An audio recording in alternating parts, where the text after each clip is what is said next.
guys, hi. Oh, hello, Sam. I wanted to have Rosie in my lap for this one because this is a very much Rosie. Okay, Sam, yes, hi, I love you. I love you very much. This is a very Rosie featured episode. That's the word I'm looking for. But she didn't want to sit in my lap.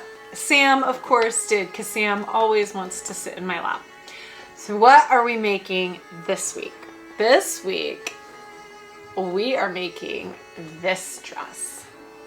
Why are we making this dress? Well, we are making this cute dress in Seersucker because I'm going on a Seersucker ride through Washington, D.C. And I've done this ride before as a tweed ride, and it was a lot of fun. And Rosie went with me, and she wore her little flight jacket. And Rosie, as you've probably seen in my shorts, she loves to ride in my bike basket. And it's a lot of fun for us. So we are going to do a Seersucker dress for the Seersucker ride. And if I have time and enough fabric left, we will be making Rosie a matching Seersucker dress. And the fabric, this cute pink Seersucker with little bees. Sam, you are making this very difficult for me. With little bees embroidered on it. I hope that's showing. I'm really excited for it. This fabric was a retirement gift from a friend of mine, Dustin and Prachi, in case you guys are watching. Thank you so much for this cute Seersucker. I'm really excited. I think it's going to look absolutely adorable paired with this dress. But what's the important thing to know about this dress? The important thing to know about this dress is that this pattern is a vintage pattern from the early 60s, and it was made for someone who was 1.5 inches smaller than me. So I am going to have to use my newly acquired grading skills. I took a class for learning how to grade a pattern, and I'm going to have to expand this pattern by 1.5 inches in width and 1 inch in length. And the thing to know about that, it's not, I can't just like add a, 1.5 inches on the sides, or I guess it would be 3/4 inch on the sides and then call it done. Like, you have to expand it evenly across. And then for the lengthening, all I have to do is lengthen in one area, because the way my body is shaped, it's all waist. So all this is like hits where it ought to, but I do need to drop the waist on pretty much everything I make. So I will be grading this pattern. That's the major skill that is going to be learned and put into place. And Sam was thinking I was about to stand up. So we're gonna say goodbye, aren't we, Sam? We're gonna say goodbye because let's get sewing. All right, so we're going to talk about pattern grading.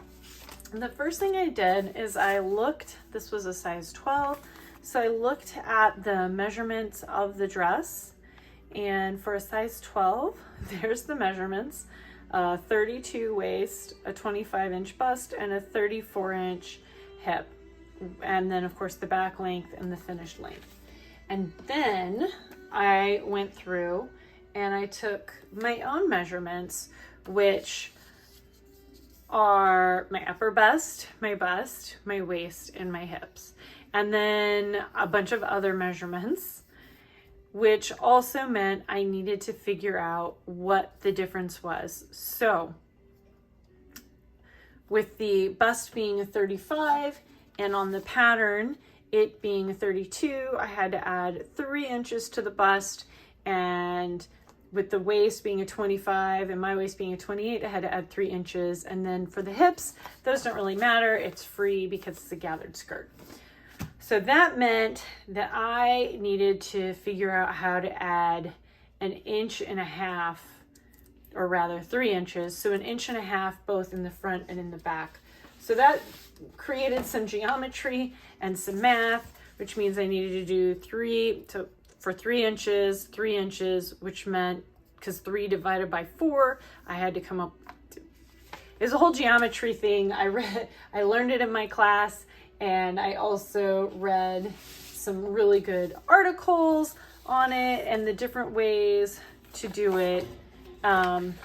This is the way that I did it. So as you can see, I figured out how to take that 3/4 of an inch, because we're taking those 3 inches and we're spreading it across 4 different panels. And this is one of them. So I have to figure out where to put 3/4 of an inch on this panel. So I'm going to take, this is my unspread one. So I drew lines throughout, and I'm going to spread this one 1/8 of an inch, this one 1/8 of an inch, this one 1/8 of an inch, and this one 3/8 of an inch. And put together, that's 3/4 of an inch. And this is for my bodice front. I've already spread the bodice back, so you can see how I've got my 3/8 here, my 1/8, my 1/8, my 1/8. And don't forget, for the sleeves, I'll have to do a corresponding 3/8 inch on the underarm on each side of the sleeve. So I did that as well. You can see how I've done the spread, and I put it on another sheet of paper so that I could get the spread, and then I redrew all the lines where they needed to be drawn to follow the grade as best I could. And so that is what we're going to do here in QuickTime.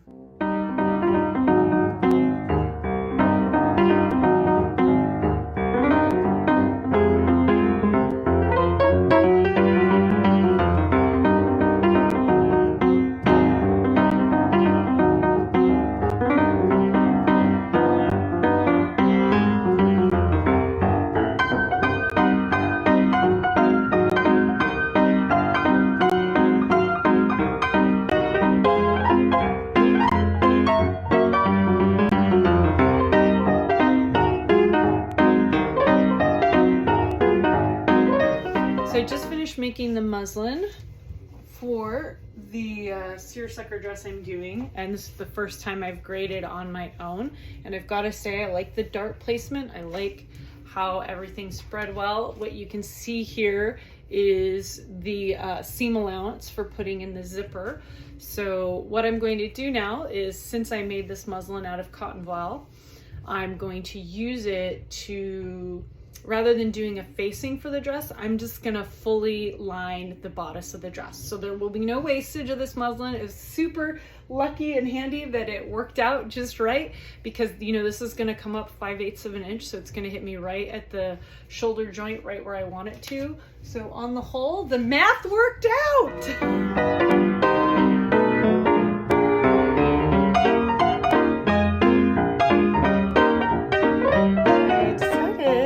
To make a little sketch of the dress that I'm going to do, because the bees, you know, are directional. So what I'm going to do here is have the bees go horizontal, and then I think I'll have them go vertically on the sleeves, but then on the ruffle go horizontal again. And then I'll have the bees go vertically here, but then I'm gonna do a 6-inch stripe through here where they're horizontal again, and then I'll have them go vertical again down here for the bottom 4 inches. I'm trying to figure out though if I should cut this longer and lightly gather it to make it be more of like a ruffle, and I think that that would look really cute, especially since we've got the ruffles here. I think that that would be like, maybe it's too much, but I don't care. Let's be extra. Got all the bodice pieces cut out. I'm gonna go ahead and start putting them together. I have all the skirt pieces cut out for that matter as well. So let's start assembling. I have finished putting together the bodice, and that's the tag I used for this one. And just as I was getting ready to start work on the sleeves, I realized I forgot to cut out the sleeve bands. So I cut those out, and now I'm gonna work on the sleeves. Yay! I should probably talk about a couple of the changes I'm making. The pattern has this button down back. I've opted to not do that. I've just done a plain straight back, and then what I'm gonna do is a side zip So you can see, apart from not doing the lining, I fully faced it. I fully lined it, so I didn't do a facing, and then I'm going to do a side zip on the dress. There's my Star Wars dress, yay! This dress has a ton of gathering to it. This is just the sleeves. I'm on this part. Now that I've done that, now I have to start doing these things to do the ruffle, to get this ruffle. And if it were just a normal gathered skirt, that would be one thing, but I am doing all these layers. So it's more of a tiered skirt, so there's so much gathering. But the good news is I actually enjoy gathering. I think it's fun and cathartic. I love doing it. How my supervisor's doing? Sam? You a little bored there, bud? Sorry for waking you. What about you, Rosie? These sleeves are a lot more complicated than I realized they'd be. So we saw them when they were stretched out. So I have to take this and I have to stitch this. I have to do a running stitch in here inside the seam allowance so that it doesn't show on the outside of the sleeve. Then once you get the running stitch to attach this, you take this piece and you bring it up like this, and I hand stitched it all the way around. Now that I've done that, the sleeve is done and I can turn it right side out. But I need two hands to do that, and I don't have this on a tripod, so I've turned it right side around and trying it on my sleeve, and it appears to fit, so that's good. And it's pretty darn toot and cute, if I do say so myself. Bodice complete. The sleeves turned out really cute. I'm concerned that I maybe extended this too far and I may have widened it too much, but maybe it's supposed to have that much ease. I don't know. We'll see when I try it on. But I do like it, and I can always make it tighter if it's too big. But I do like the dress so far. And I think because of the way the sleeves work, so you can see on the inside, this ruffle is tucked under.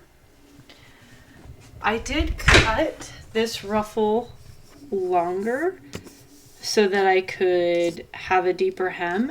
And I think what I may do is just make the bottom ruffle the same way it is on this sleeve to kind of mirror the sleeve ruffle. So next step is to assemble the skirt.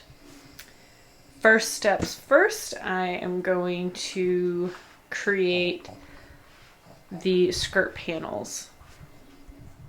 I think I'm going to stop for the day, but one of the things I think I'm going to do is I ironed this black bias tape flat, and I think where I joined these two pieces on the skirt, I think I'm going to cover the joining with the black because I just think it's going to be a really cute detail.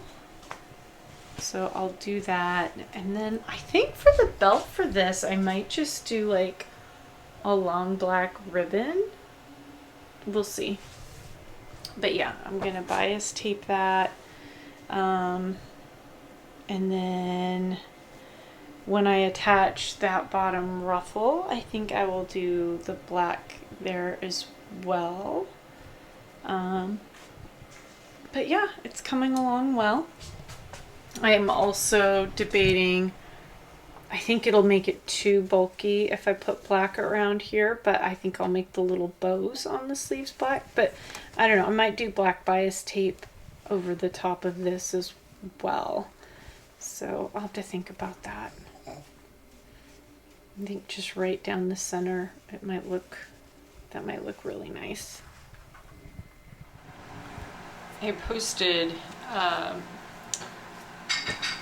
poll on Instagram to see if I should add this lower black band, and it was, I'm gonna say 3/4 to 1/4, so 75% of the vote said yes, and, you know, completely swayed by voting. Won't make a decision by myself, you know, because that's how I roll. Just kidding. But I was leaning toward the lower black band as well. All right, I'm trying on the bodice. I decided I was gonna do a little black bow there. I also put black around there and a little black bow right there. We did the same, sorry, on the other side. And the bodice, I think, fits quite well. So I'm very, very happy with it. And I mean, it'll be better once I put a zipper in, but on the whole, next time I do this, I don't think I'll bring the bust darts as high because my bust is a little lower, but so yeah, I do need to bring things down a little bit. Other than that, I mean, the dress works, it fits. I just need to add the skirt now. This is one of those times where I sewed something and I didn't notice my mistake till after, and I was like, should I go back and fix it? Should I go back and fix it? Will no one see it? So I'm warring with, so if you can see, I accidentally pulled the ruffle up in here, and I'd have to unpick all these lines to include where the bow is. And you can't really notice it on the outside, and it doesn't feel any different because I've tried it on. So literally it's just me knowing that it's wrong. So I have to decide if it's worth knowing. Like, can I live with knowing that it's wrong? A thing that no one will notice.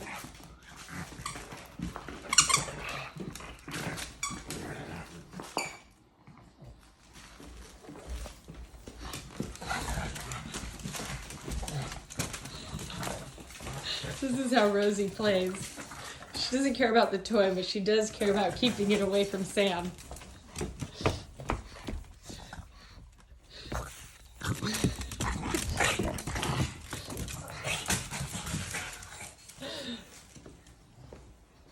Hi, Sam. As we've discussed, this project is so much gathering. I've just gathered the last thing, which is the waistband. And the one thing I didn't account for was these bees, and so I've tried to cut them such that I wasn't having to gather them, but I did end up having to gather them on the waistband, and they have been a big pain in the butt because the embroidery on them is just so thick. I'm really shocked I haven't broken a needle, though my machine has been phenomenal and can just power right on through them like a champ. I did choose a heavier needle for this project because of the bees, though, and they're darling. So time to sew on the waistband. Let's see. Supervisory pugs, how you guys doing? Well, you're looking cute, Rosie. My supervisor decided that his supervisory position down at my feet was not good enough.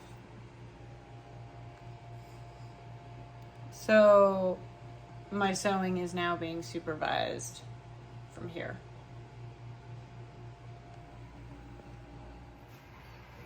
I do like the way it fits. It feels a little big in the bodice, so I think I can take it in a little bit on the side to get a better fit, but it's really cute. I like the little ruffle that I added at the bottom. Yes, I have a little light petticoat underneath it. I think that the striping that I decided to do turned out really cute, and this will be absolutely great for the gingham ride, the seersucker ride that I plan to do. So, and I feel very like princessy. Hello, Sam.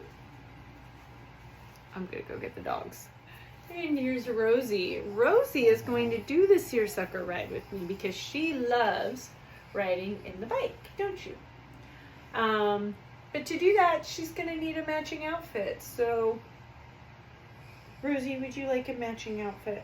I think I have enough seersucker left to make her a matching outfit. Hey, Rosie, how did it work? So we're good. There we go. You were a little lopsided. Okay. Did the dress work out for you? Gee, this is so. The little bee. Rosie, you want to go in the kitchen and Show your dad. No. She's like, I'm gonna go for.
Hey Rosie, I got cheese fingers here. Cheese. Got cheese fingers. Take the cheese from my fingers. Darn it, girl.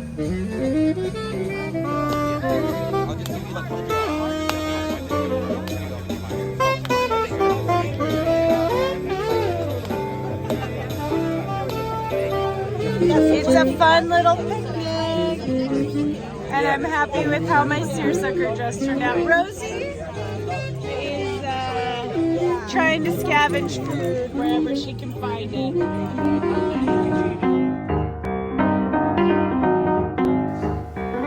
I feel very much like with Sam right here, like I'm an evil villain. This dress feels particularly evil villain.